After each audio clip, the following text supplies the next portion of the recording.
Praise Lord everyone. Bible reading in 1 year. Day 85, September 23rd. న్యాయాధిపతుల గ్రంథం 9వ అధ్యాయం నుండి చదువుకుందాం.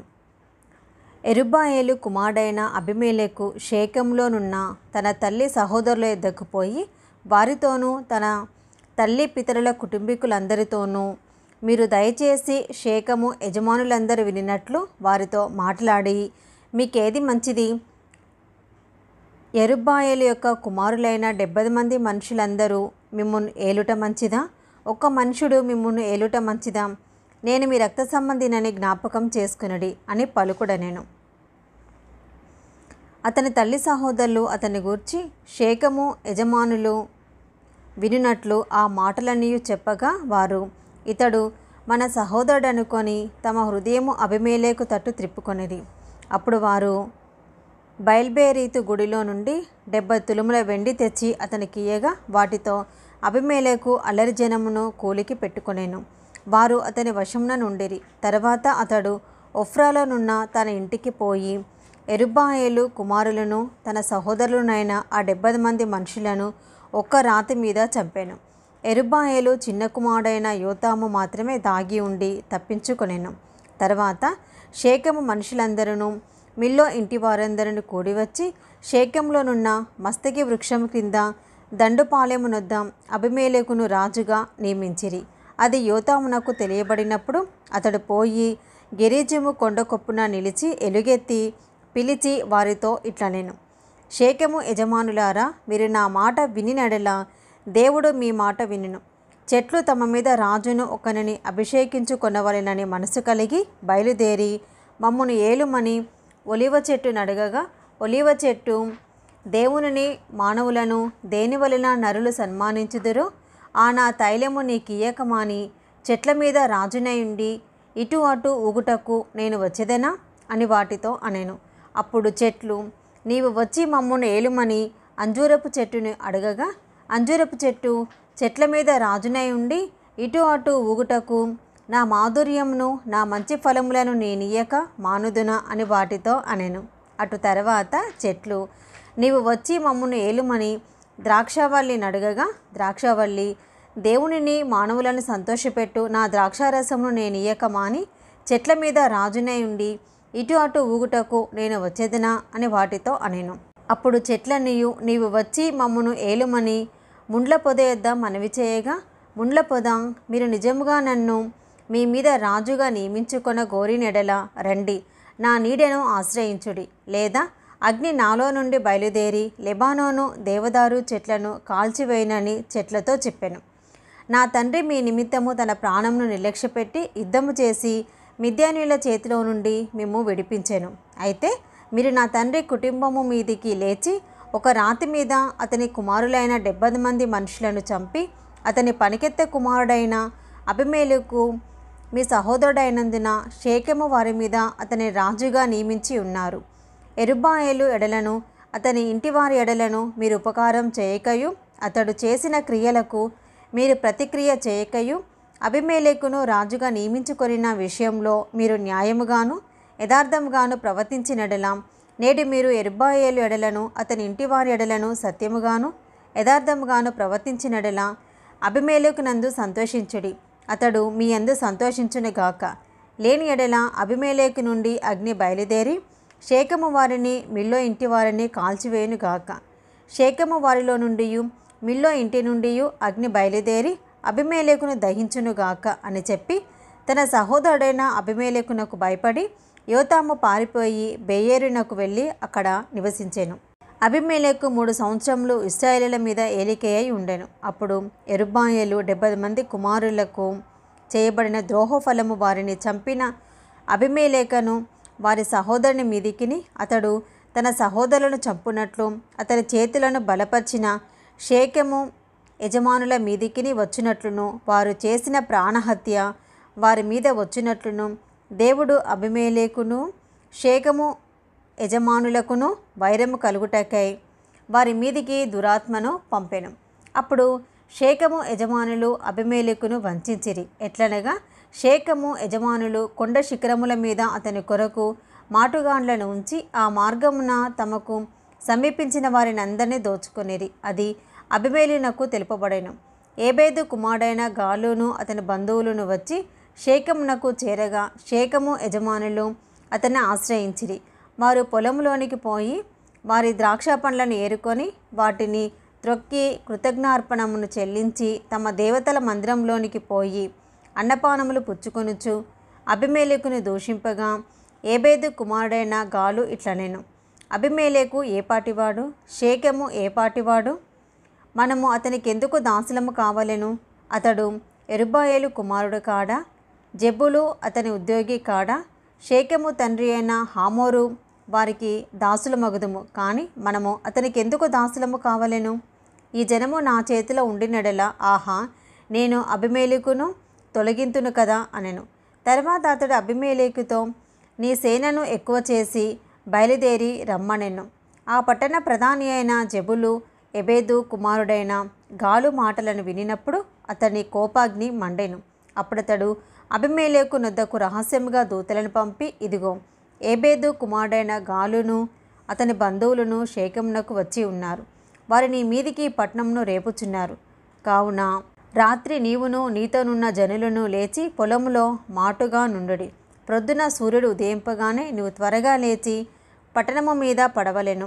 అప్పుడు అతడును అతనితోనున్న జనులను నీ యొద్దకు బయలుదేరి వచ్చుచుండగా నీవు సమయం చూచి వారెడల ప్రవర్తింపవచ్చునని వర్తమానం చేశాను.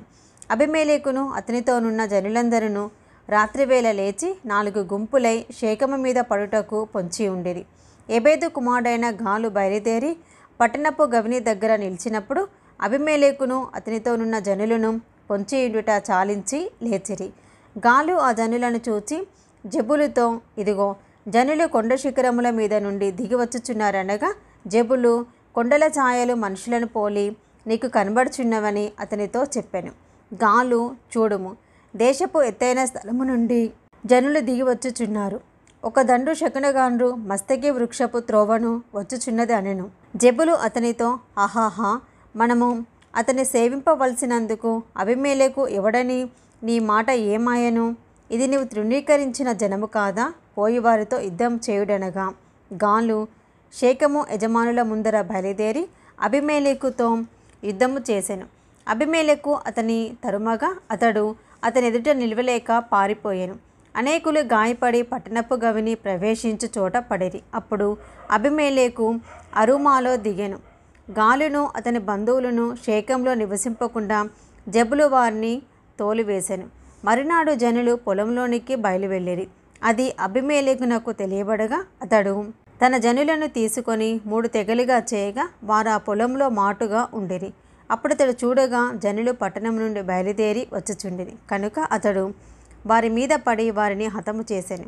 అబీమెలెకును అతనితోనున్న తెగులును ఇంకా సాగి పట్టణపు గవిని ప్రదేశమునొద్ద నిలువగా 2 తెగలు పరిగెత్తి పొలంలోనున్న వారందరి మీద పడి వారిని హతము చేసిరి. ఆ దినమంతయు అబీమెలెకు ఆ పట్టణస్థులతో యుద్ధం చేసి పట్టణమును చుట్టుకొని అందులోనున్న జనులను చంపి పట్టణమును పడగొట్టి దాని స్థలమున ఉప్పు చల్లెను. షేకెము గోపుర యజమానులందరూ ఆ వార్త విని ఏల్ బేరీతు గుడి యొక్క కోటలోనికి చొరబడిరి. షేకెము గోపుర యజమానులందరూ కూడిన సంగతి అబీమెలెకునకు తెలుపబడినప్పుడు అబీమెలెకును అతనితోనున్న జనులందరూ సల్మోను కొండనెక్కి అబీమెలెకు గొడ్డలిని చేతపట్టుకొని చెట్ల నుండి పెద్ద కొమ్మను నరికి ఎత్తి భుజము మీద పెట్టుకొని, నేను దేని చేయుట మీరు చూచితిరో మీరును నేను చేసినట్టుగా దానిని త్వరగా చేయడని తనతోనున్న జనులతో చెప్పెను. అప్పుడు ఆ జనులందరిలో ప్రతివాడును ఒక్కొక్క కొమ్మను నరికి అబీమెలెకును వెంబడించి ఆ కోట దగ్గర వాటిని పెట్టి వాటి వలన ఆ కోటను అగ్నిచేత కాల్చిరి. అప్పుడు షేకెము గోపుర యజమానులు అనగా స్త్రీ పురుషులు ఇంచుమించు 1000 మంది చచ్చిరి. తర్వాత అబీమెలెకు తెబేసుకు పోయి తెబేసునొద్ద దిగి దాన్ని పట్టుకొనెను. ఆ పట్టణము నడుమ ఒక బలమైన గోపురముండగా స్త్రీ పురుషులను పట్టణపు యజమానులను అక్కడికి పారిపోయి తలుపులు వేసుకొని గోపుర శిఖరం మీదికి ఎక్కిరి. అబీమెలెకు ఆ గోపురమునొద్దకు వచ్చి దాని మీద పడి యుద్ధము చేసి అగ్నిచేత దాన్ని కాల్చుటకు గోపుర ద్వారమునొద్దకు రాగా ఒక స్త్రీ అబీమెలెకు తల మీద తిరిగటి మీద రాతిని పడవేసినందున అతని కపాలము పగిలెను. అప్పుడతడు తన ఆయుధములను మోయి బంటును త్వరగా పిలిచి, ఒక స్త్రీ అతని చంపేనని నన్ను గూర్చి ఎవరినూ అనుకొనకుండునట్లు నీ కత్తి దూసి నన్ను చంపమని చెప్పగా ఆ బంటు అతన్ని పొడవగా అతడు చచ్చెను. అబీమెలెకు చనిపోయినని ఇశ్రాయేలు తెలుసుకొనినప్పుడు ఎవరి చోటికి వారు పోయిరి. అట్లు అబీమెలెకు తన 70 మంది సహోదరులను చంపుట వలన తన తండ్రికి చేసిన ద్రోహమును దేవుడు మరలా అతని మీదికి రప్పించెను. షేకెము వారు చేసిన ద్రోహం అంతటిని దేవుడు వారి తల మీదికి మరలా రాజేసెను. యెరుబ్బయలు కుమారుడైన యోతాము శాపము వారి మీదికి వచ్చెను. న్యాయాధిపతుల గ్రంథం 10వ అధ్యాయము. అబీమెలెకునకు తర్వాత ఇస్సాకారు గోత్రీకుడైన దోదో మనువడును పువ్వా కుమారుడైన తోలా న్యాయాధిపతిగా నియమింపబడెను.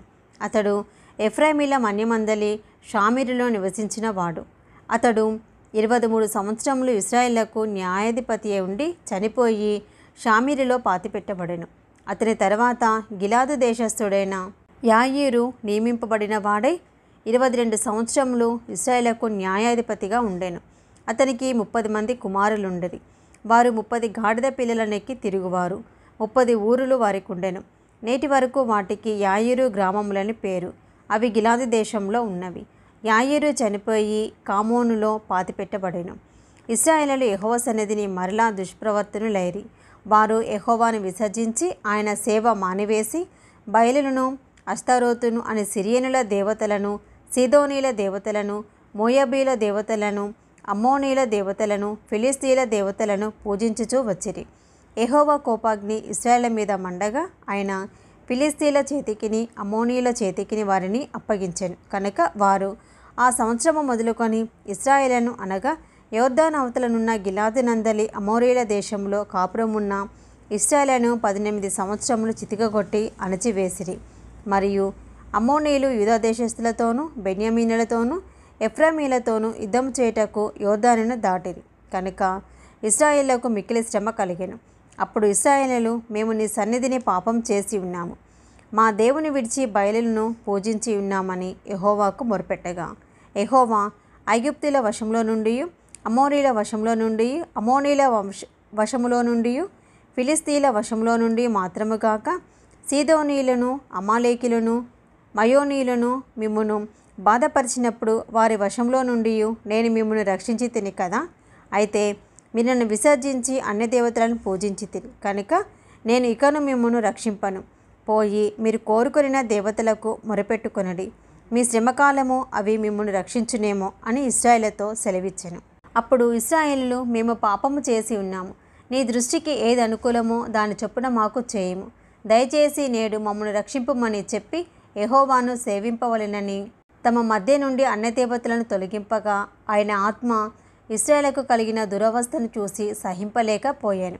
అప్పుడు అమ్మోనీయులు కూడుకొని గిలాదులో దిగి ఉండిరి, ఇశ్రాయేలును కూడుకొని మిస్పాలో దిగి ఉండిరి. కాబట్టి జనులు అనగా గిలాదు పెద్దలు అమ్మోనీయులతో యుద్ధం చేయ పూనుకొను వాడెవడో వాడు గిలాదు నివాసులకందరికీ ప్రధానుడగునని ఒకనితో ఒకడు చెప్పుకొనిరి.